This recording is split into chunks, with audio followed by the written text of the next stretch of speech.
invito en esta hora a abrir su Biblia en el Antiguo Testamento, libro de Éxodo, capítulo 3, versículos 7 al 8.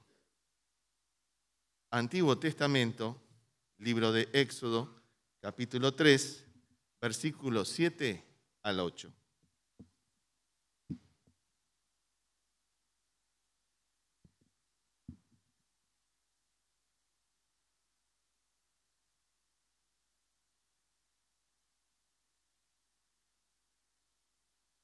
Y dice así: He visto muy bien la aflicción de mi pueblo, que está en Egipto. He oído su clamor por causa de sus explotadores. He sabido de sus angustias y he decidido para librarlos de manos de los egipcios y sacarlos de esa tierra y llevarlos a una tierra buena y amplia, una tierra que fluye leche y miel, donde habitan los cananeos, los hititas, los amorreos, los fereceos, los givitas y los jebuseos. Hasta allí la lectura. Estamos en el Antiguo Testamento, en el libro de Éxodo, capítulo 3, versículo 8. Y encontramos la promesa de Dios que le daría a su pueblo una tierra de la que fluye leche y miel. El pueblo de Israel está esclavo, está siendo maltratado. Y en medio de esa situación tan difícil, Dios observa a su pueblo y le da una promesa que lo va a liberar, que lo va a sacar de en medio de la esclavitud, de en medio de la angustia que están viviendo. Y les promete dar una tierra que fluye leche y miel. Es la imagen de un lugar muy fértil para vivir, de un lugar adecuado. El pueblo del Señor era esclavo en Egipto y sería liberado por la poderosa mano de Dios para ser llevado a una nueva tierra donde habría abundancia, donde habría lo necesario. El pueblo se prepara para salir. Dios se encarga de todo y libera a su pueblo por la mano de Moisés. Y esta historia la hemos visto muchas veces desde el púlpito, la escuela dominical, videos, películas, el cine y diferentes lugares. De aquí en adelante el pueblo toma la marcha hacia la tierra prometida. Dios promete que va a liberar su pueblo, el pueblo de Israel en aquellos días. Le promete que va a ser liberado y hace todo lo necesario para sacar a ese pueblo de la esclavitud.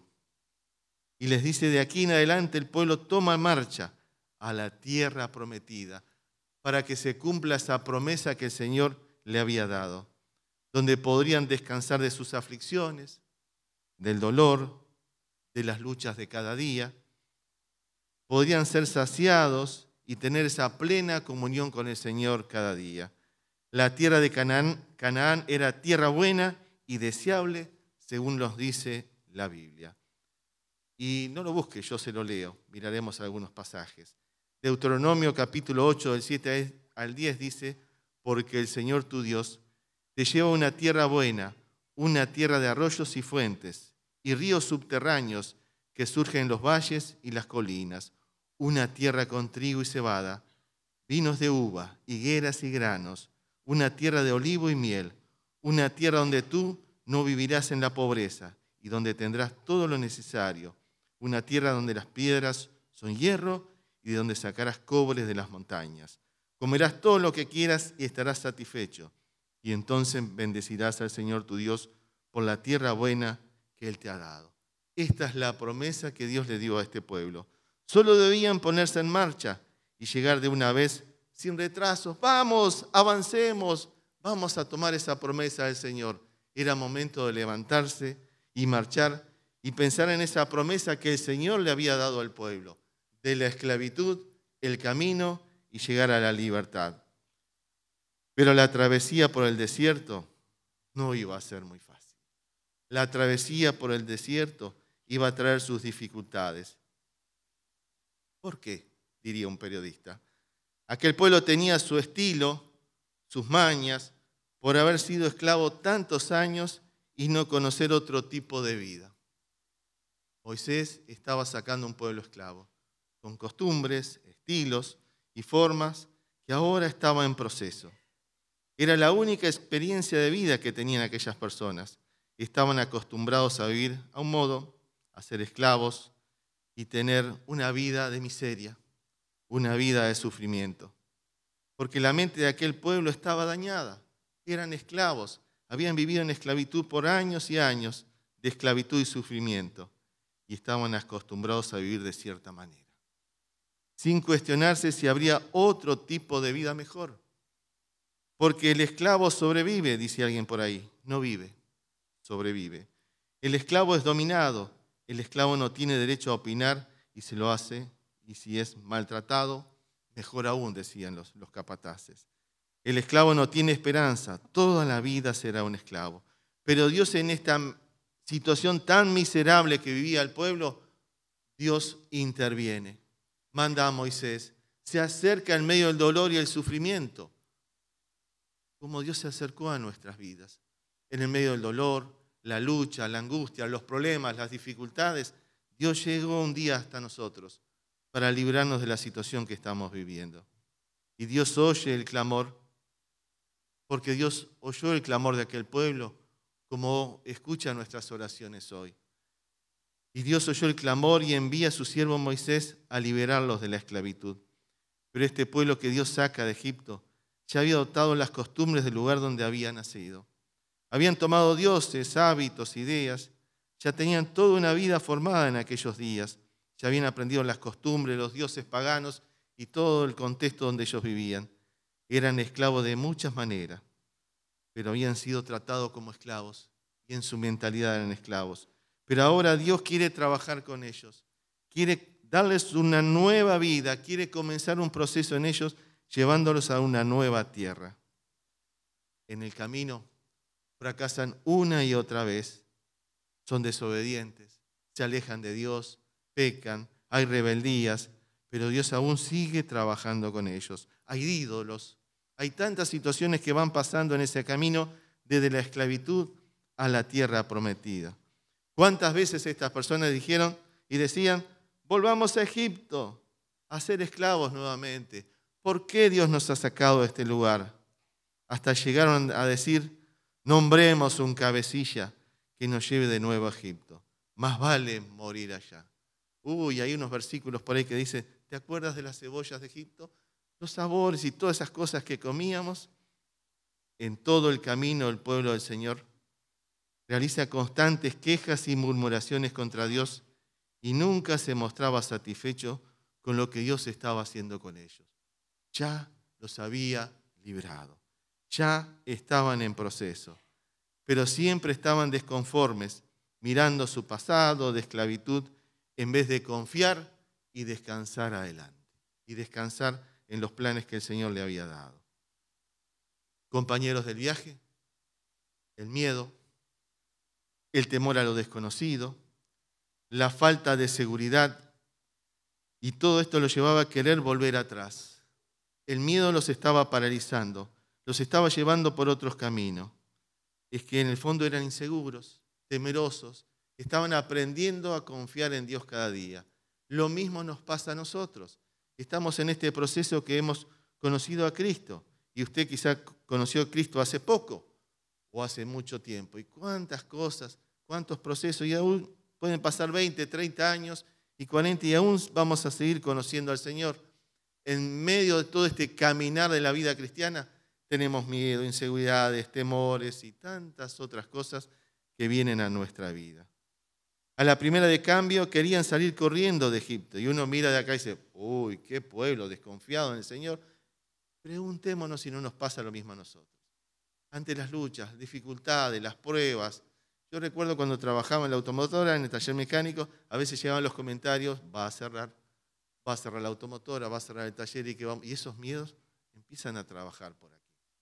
Y nos faltan esos comentarios que pasan en nuestra sociedad, compañeros de trabajo, reducción de personal, hay una crisis. Entonces todos esos miedos empiezan a trabajar en nuestra vida.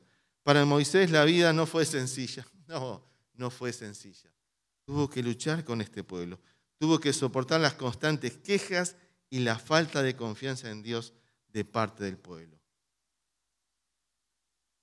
El pueblo se desanima, el miedo los controla, el miedo los atemoriza, su confianza en Dios es muy débil El pueblo rescatado por Dios se quejaba de la provisión de Dios. Al venir las dificultades, enseguida querían volver atrás. Siempre recordaban el pasado. Era un clásico uruguayo. En el 50 salimos campeones de fútbol. Y hoy, hermano, ¿y hoy qué pasa? En el 50 hicimos esto. En aquella época hicimos lo otro. Bien uruguayo. Hermanos extranjeros, porque los uruguayos somos así. En el 50, en tal año hicimos tal cosa.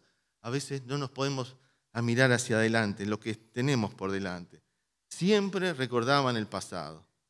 Se rebelaban contra Moisés y una y otra vez perdían la confianza en Dios todo el tiempo. Ay, acá estoy, en el medio del desierto, en el medio de las luchas, las pruebas. Parece que Dios se fue por ahí. Dios no se fue por ahí. Dios está trabajando en nuestras vidas.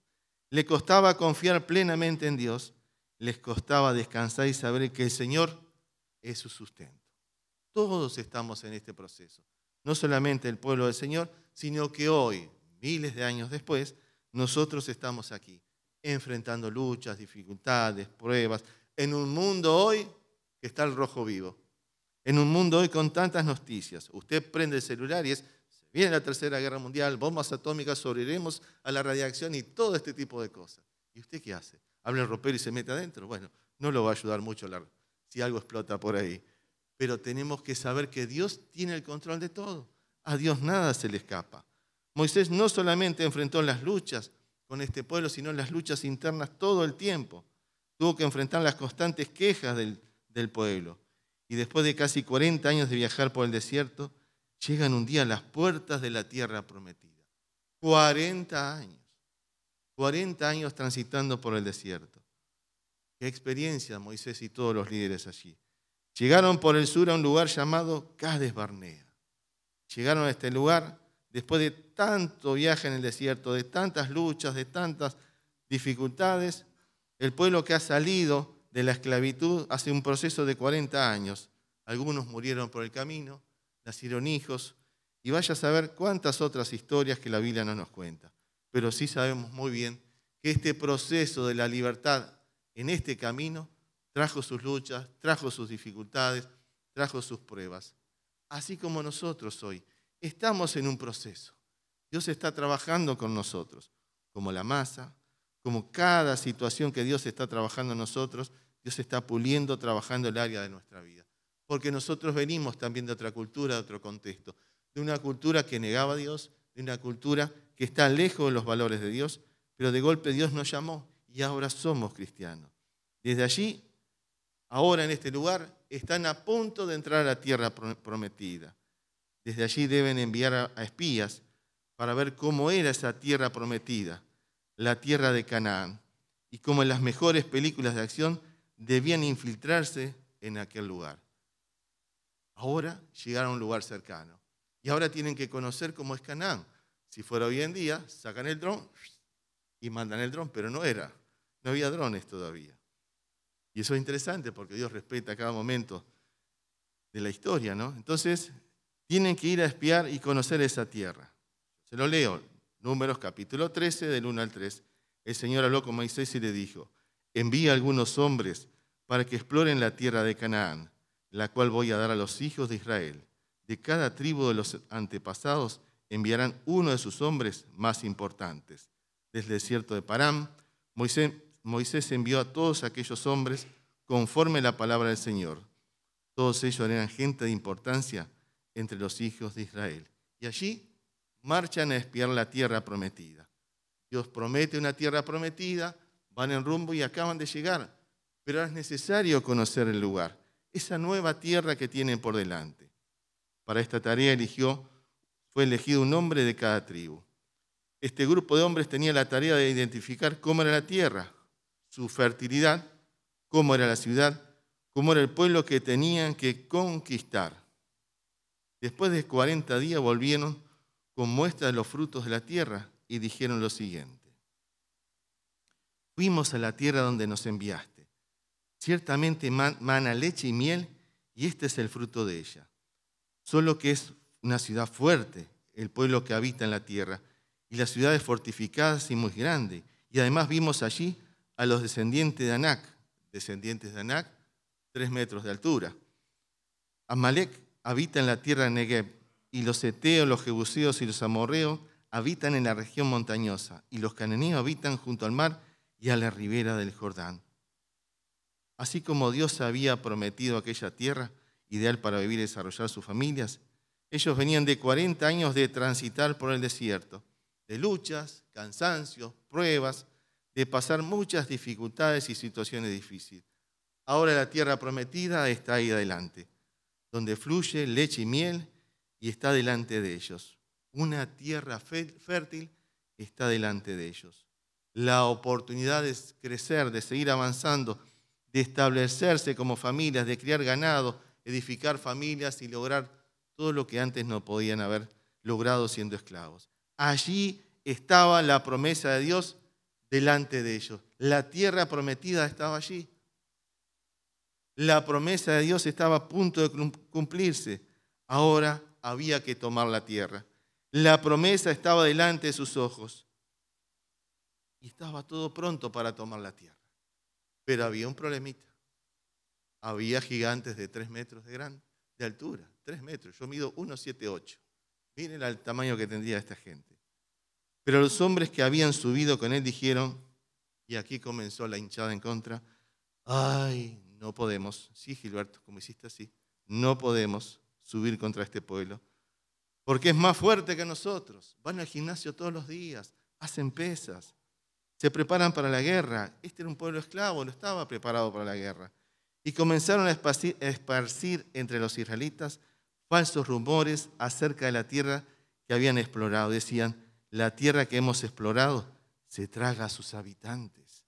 Y los hombres que allí viven son enormes, miden como 3 metros.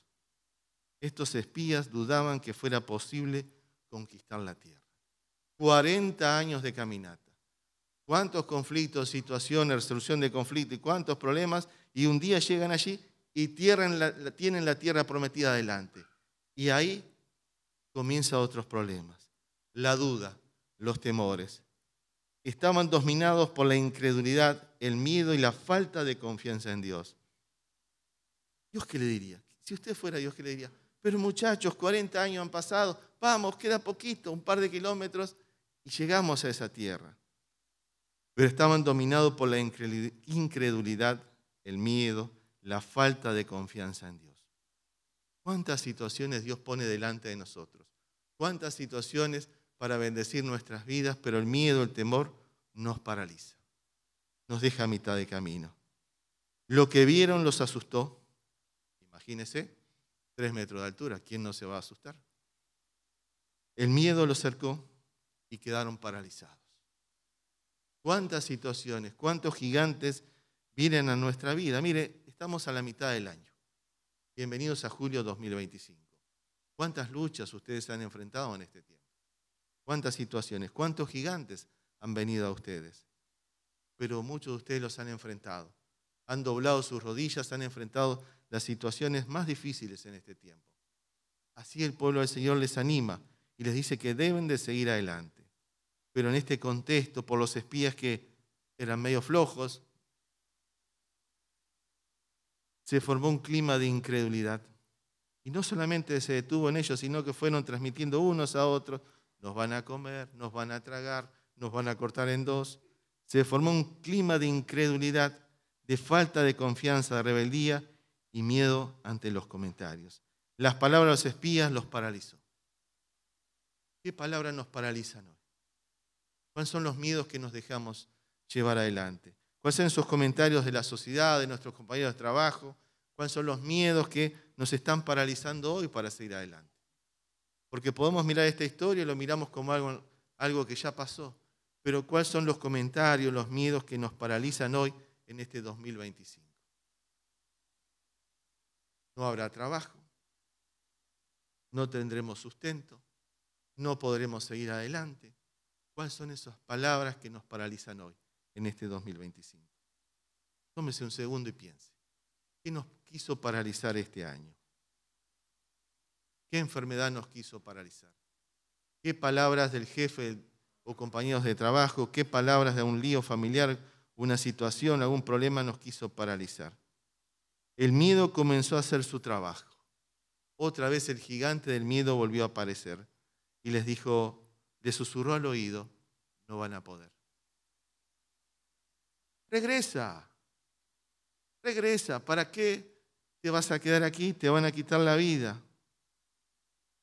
Otros dirían, ¿para qué nos metimos en este lío? Yo te dije, nos hubiéramos quedado en Egipto, hubiéramos estado tranquilos. ¿Para qué nos metimos en este lío si estamos bien en Egipto? 50 latigazos por día, no era tanto. El trabajo al rayo del sol nos mantenía bronceados, claro que sí. No era tan complicada la situación. ¿Verdad que podemos acomodar? ¿Verdad que podemos acomodarnos a estas situaciones? Aquel pueblo vio los milagros de Dios y sus obras poderosas por el camino del desierto. Vio de todo. Pero hoy quedó paralizado ante los gigantes, ante la fortaleza. Y después de todo esto dijeron, volvamos a Egipto. Ante el desafío final de la conquista, volvamos a Egipto. 40 años en el desierto y no sirvió para nada. 40 años en el desierto y no pasó nada en nuestra vida. Nosotros hoy como cristianos, tantos años en el Evangelio, a veces queremos volver atrás. ¿Por qué nos trae el Señor a esta tierra para caer a manos de estos hombres y caer en manos de espada? Nuestras mujeres, nuestros hijos van a caer cautivos. ¿No sería mejor que nos volviéramos a Egipto? Y se decían los unos a los otros, nombremos un jefe y volvamos a Egipto. La verdad que es, al llegar a este momento, ¿qué haría usted? ¿Qué haría usted? 40 años después quieren volver atrás. Sin duda que muchos de los que estaban allí serían hijos, y los quizás ya murieron. ¿Qué historia habrán contado sus padres para que aquellos quisieran volver? ¿Qué tipo de marketing, publicidad hicieron para que muchos de aquellos jóvenes quisieran volver atrás? Preferían volver a ser esclavos antes que luchar. A veces en la vida cristiana llegan situaciones que Dios nos pide que tenemos que enfrentar. Hacer cambios, hacer ajustes en nuestras vidas. Y decimos, Señor, ya está, hice cambios, pero seguís pidiendo una vez más. Y a veces nos pasa lo mismo. Queremos volver atrás. No queremos seguir avanzando. No podemos negar que en todos estos años de cristianos hay momentos que las personas quieren volver atrás, que no quieren seguir haciendo cambios. Me pediste esto, me pediste esto, me pediste esto, y ahora me estás pidiendo esto otro. Aquellos hombres querían volver atrás. Es que no aprendieron nada en más de 14.000 días con Dios por el desierto. ¿No maduraron en ese tiempo? Al mirar esto podemos mirar nuestra propia vida y preguntarnos si nosotros también tenemos una mente de esclavos. Si seguimos esclavizados. ¿Hay momentos que queremos volver atrás? ¿Nos hemos cansado? ¿No queremos aceptar algunos desafíos? Hay momentos que queremos salir corriendo, queremos volver atrás. Parecemos muchas veces a los matrimonios, que al mínimo conflicto en la vida matrimonial, ella o él dice, me vuelvo a la casa de mamá. ¿Sí? Armo el bolsito y me vuelvo a la casa de mamá. No soporto más este matrimonio. Así parece el pueblo de Israel. Al mínimo conflicto dice, me vuelvo atrás, me vuelvo a Egipto. Y hay matrimonio que dice, me vuelvo a la casa de mamá. Allí comía, tenía techo y todas esas cosas. Seguir teniendo una mente de esclavo significa estar aprisionado por nuestros propios pensamientos negativos. Dios quiere cambiar nuestros pensamientos. Los predicaba nuestro hermano Luis el domingo pasado. Estar atemorizado por el miedo, y el miedo nos paraliza. Y los cambios también nos paralizan. Por la inseguridad interna que tenemos, somos inseguros. Y hay situaciones que nos van a paralizar. Por nuestra propia historia. Lo que hemos vivido en nuestros hogares a veces nos lleva a tomar algunas decisiones. Dios siempre pide cambios. Dios siempre espera que avancemos. ¿Qué nos detiene hoy? ¿Cuáles son los cambios que Dios quiere que hagamos? ¿Qué cosas nos están deteniendo hoy? ¿Estamos atrapados en nuestros propios pensamientos? ¿Qué cosas nos dejan desarrollar nuestra vida?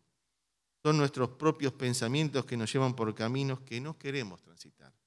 Nos mortificamos, nos afligimos, nos angustiamos. Nosotros solo muchas veces nos limitamos. nos ponemos, como dice el dicho, el palo en la rueda. Muchas veces somos nosotros que limitamos el crecimiento que Dios quiere producir en nosotros. Y decimos, no puedo, quiero volver atrás. En este caso, el pueblo asimila el clima derrotista y se suma a los espías y se siente derrotado y aplastado por sus enemigos, pero la derrota estaba aquí en su mente. Por eso la Biblia está llena de promesas. Tenemos que conocer las promesas de Dios para poder avanzar. Quizá a usted le pasó cuando llegó a la capital, después de varios tiempos quizás, y es común, y les cuento a nuestros hermanos que vienen de otros países, en Uruguay hay que venirse a la capital a estudiar, a trabajar, por temas de salud. Hay que venir de Artigas hasta Cuarembó, Salto, diferentes lugares. Hay que venirse a Montevideo a buscar trabajo, a buscar temas de salud a veces, a estudiar. Entonces, tenemos que salir de nuestros pueblos y venir a Montevideo. Quizás a usted le pasó cuando llegó a la capital después de sueños y promesas, tenía que enfrentar situaciones nada fáciles, como le han pasado a ustedes, hermanos que vienen de Brasil, Cuba o Venezuela. ¿Dónde vivir? ¿Dónde trabajar? Un lugar nuevo. Quizás usted también, al igual que el pueblo de Israel, quiso volver atrás. Usted que vino del interior de Uruguay, usted que vino de otros países, quizás en algún momento le pasó esto, quiso volver atrás. Recuerdo que allí por el 1999, y parece una historia lejana ya, cuando nos fuimos con mi esposa a la vecina orilla, recuerdo la noche que salí del apartamento a buscar algo, protestaba con Dios, decía, ¿para qué me trajiste? ¿Qué hago yo de este lado acá? ¿No? Y la verdad que no, lo recuerdo muy clarito, estaba bastante molesto con Dios, ¿no? Le preguntaba a Dios, ¿para qué me sacaste de mi casa? ¿Para qué me sacaste de mi ciudad? Y supongo que a alguno de ustedes le habrá pasado esto en algún momento. Y recuerdo que fuimos con mi esposa a visitar a un tío que vivía allí en el microcentro, en Buenos Aires, y nos dio unas palabras de mucho aliento. Me dijo, mirá, sobrino, acá roban, te matan en la calle, te secuestran. Y cuídate porque te engañan y te dan plata falsa. Un ánimo tremendo fue ese hombre, ¿no? El tío, ¿no? Entonces, las ganas de salir corriendo no nos faltaron con Claudia, ¿no? Las palabras de miedo. No era mi miedo, eran sus miedos, que los quería proyectar en mí, ¿no? Las ganas de salir corriendo. ¿Cuáles son esos desafíos, hermanos, que el Señor está poniendo hoy en nuestras vidas? Y dice el capítulo 14, versículo 1, aquella noche toda la comunidad de Israel se puso a gritar ante las noticias de todos estos que habían sembrado, todas estas noticias que los iban a matar y que había que volver atrás. Aquella noche toda la comunidad israelita se puso a gritar, y no era porque jugaba la selección de Israel e hizo un gol en esa noche, no, sino porque lloraban y gritaban de miedo e inseguridad. Hasta dijeron, busquemos un cabecilla para que nos lleve a otro lugar. Esto como una película de acción donde un grupo libera a los rehenes, pasaban diversas guardias evadiendo y saliendo, y ya cuando están a la puerta de salir, dicen, no nos vamos.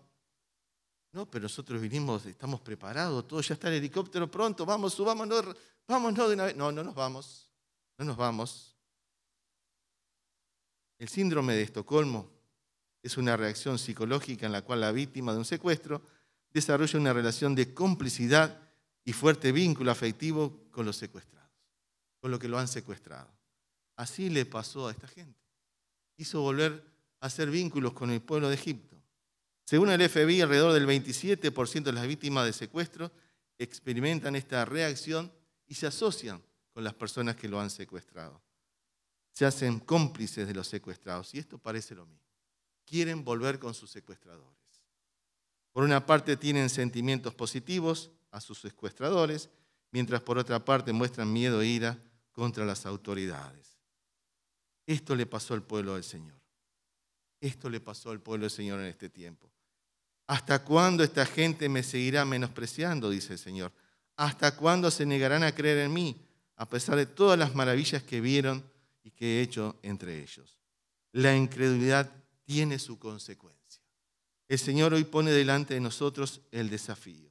Pero ante toda esta situación que el pueblo de Israel está pasando, hay un buen ejemplo a seguir. La incredulidad tiene su consecuencia, pero ante esta realidad aparece Caleb y Josué.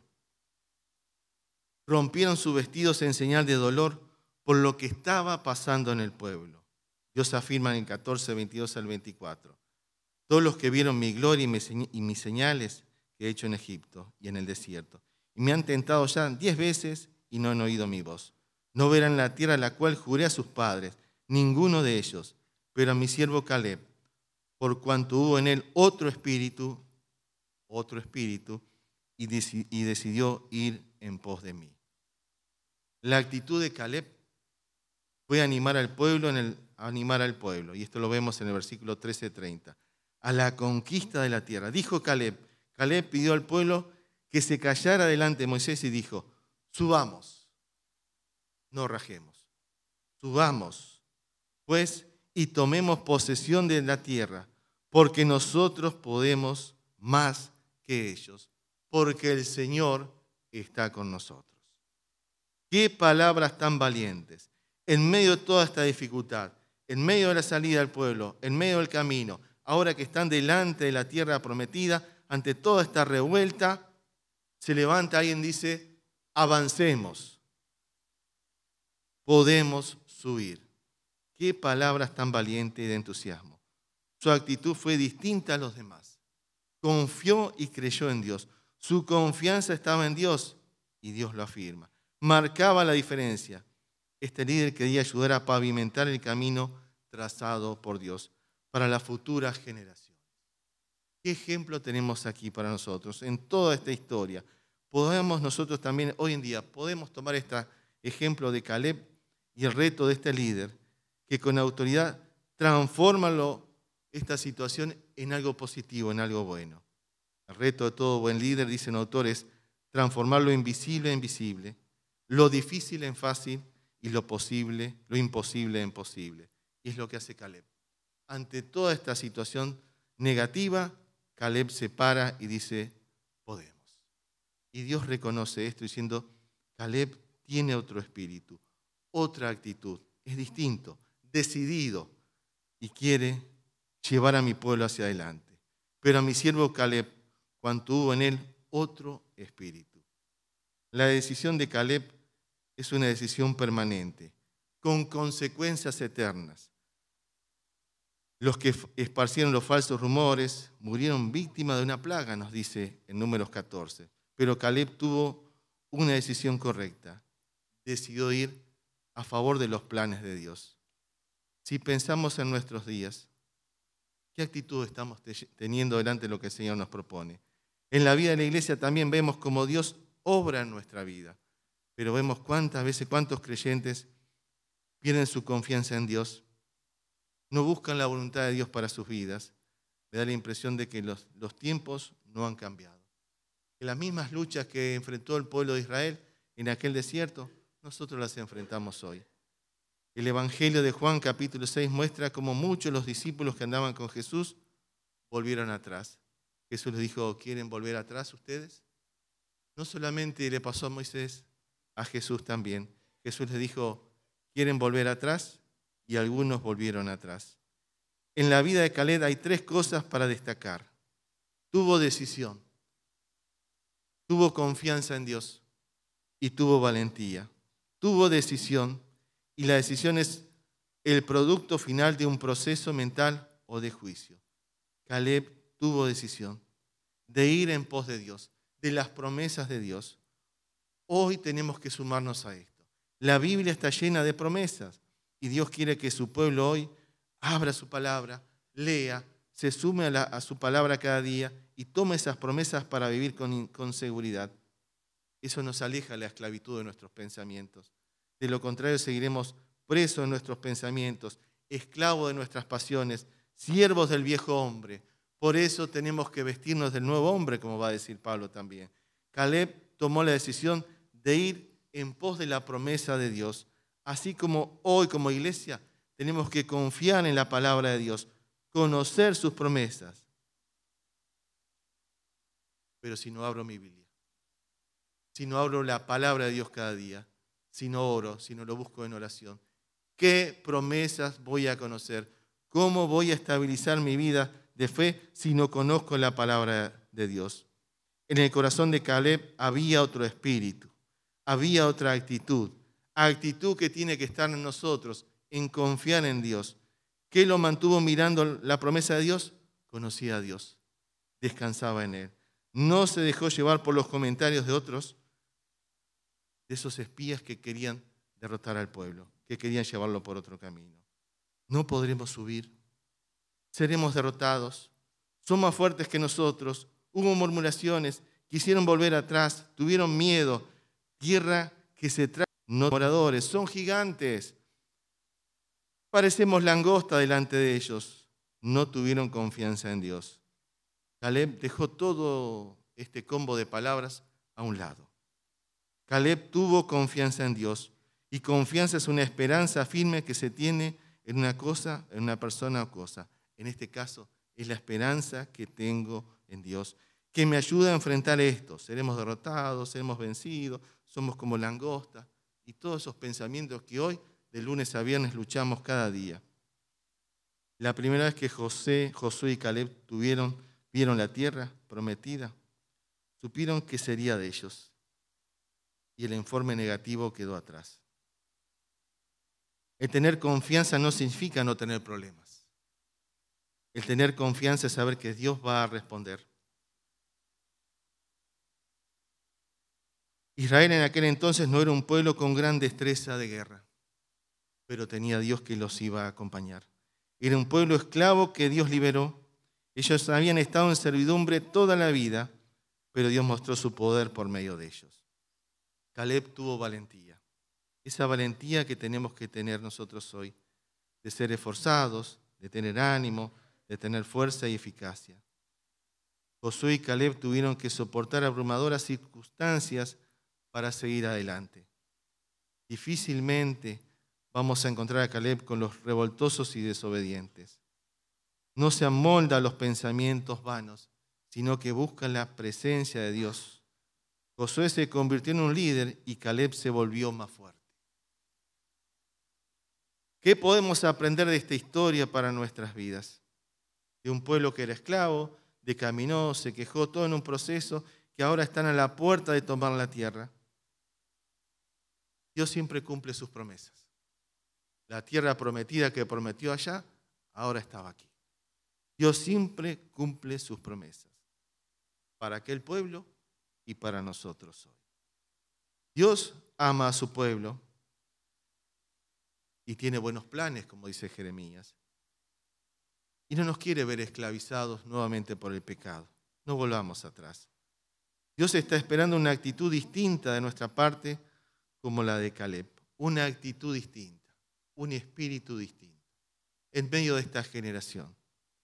Dios está esperando que enfrentemos los retos que tenemos por delante, por más grande que sean, 3 metros u otras circunstancias o situaciones. Dios quiere que enfrentemos diversas situaciones hoy, no por nuestras fuerzas. Él está con nosotros. Pero ¿qué cambios tengo que hacer para seguir avanzando? Para tomar esa promesa de Dios. ¿Qué cosas del pasado aún me tienen atrapado y no me dejan crecer? ¿Qué pensamientos aún me siguen esclavizando? ¿Qué hábitos debo alejar de mí?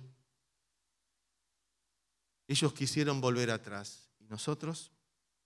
¿Qué acciones voy a tomar para conquistar lo que Dios ha puesto delante de mí? ¿Estoy conforme con mi vida espiritual? ¿He dejado de tener sus metas y anhelos? No se conforme, hermano, a lo que estamos viviendo hoy. A esta cultura del tener, a esta cultura consumista. No nos conformemos a esta cultura. Dios tiene buenos planes para nosotros. Dios tiene siempre mejores planes. Pero tengamos una actitud distinta como la que tuvo Caleb. Caleb buscó siempre a Dios y tuvo una actitud distinta a los demás. Un pueblo que era esclavo, un pueblo que pasó 40 años en el desierto y ahora tiene las promesas allí delante de ellos. Dios quiere trabajar con la vida de ellos como quiere trabajar con las nuestras hoy. Y en medio de esto surge Caleb con una actitud distinta, con esperanza, con confianza. Aprendamos de Caleb, que pudo decir ante toda la negativa, las situaciones difíciles de aquel contexto, se puede, el Señor está con nosotros. cada uno de nosotros los vamos a aplicar en nuestro contexto, a las luchas que tenemos, a las dificultades. El Señor nos libró de una vida sin sentido, nos llevó por el desierto y está trabajando con nosotros cada día y moldeándonos con mucha paciencia. ¿Qué paciencia tiene el Señor? Conmigo, no digo con usted, conmigo. Y está trabajando cada día. Pero ahora hay cosas que hay que seguir cambiando. ¿Nos podemos sumar a la multitud de nuestra sociedad? No se puede, es muy difícil. O podemos tomar la actitud de Caleb y decir, Señor, voy a obedecerte, voy a avanzar, voy a tomar los retos que tú has puesto por delante. Caleb sigue siendo un buen ejemplo para nosotros, como Josué, de tomar lo que el Señor ha puesto delante de nosotros. Promesas, desafíos, de crecimiento, de una nueva vida espiritual, de seguir avanzando en lo personal como familia, como congregación. El desafío de Caleb que pueda ser una realidad en nosotros.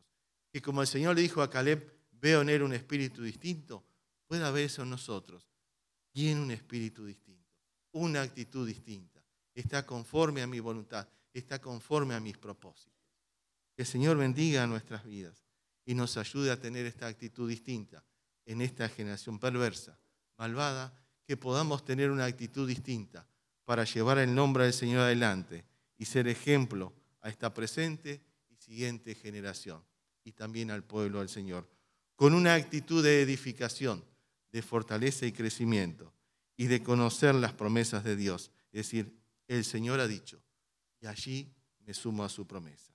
Oramos. Señor, estamos delante de ti en esta hora para agradecerte por tu palabra, Señor, que trasciende los tiempos y llega a nosotros para hablarnos en esta generación que estamos viviendo.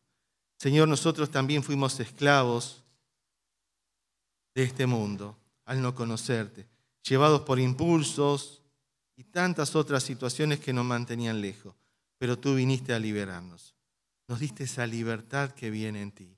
Señor, estamos transitando hoy, transformando nuestras vidas, Señor, conforme a tu voluntad.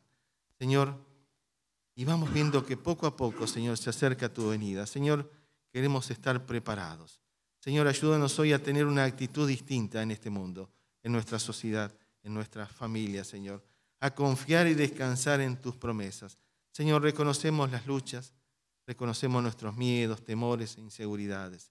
Pero qué bueno saber que tú estás allí, Señor, que nos empujas a buscar lo mejor, que nos animas a buscar tu presencia cada día. Bendice a mis hermanos, mis hermanas, los jóvenes, los ancianos que están en este lugar. Anímalos con tu palabra, con tus promesas, que cada día puedan confiar, Señor, en esa situación particular que está viviendo cada uno.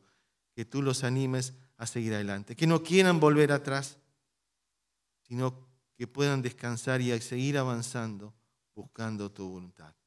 Ayúdanos, Señor, cada día a descansar, en saber que tú vas a proveer lo necesario, nos vas a animar y nos ayudarás a ser más que vencedores, a conquistar lo que tenemos por delante.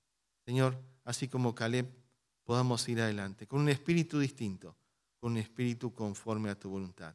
Bendice a mis hermanos en esta hora, a que no retrocedan, a que avancen y extiendan ese puente que es la confianza en ti. En cada una de sus luchas, necesidades y pruebas, bendice a mis hermanos en esta hora. A que no se detengan, a que no den vuelta, sino que avancen, crezcan y confíen en tu palabra. Oramos en tu nombre, Señor. Amén. Que el Señor les bendiga muy ricamente. Es tiempo de seguir avanzando y confiando en las promesas del Señor. Bendiciones.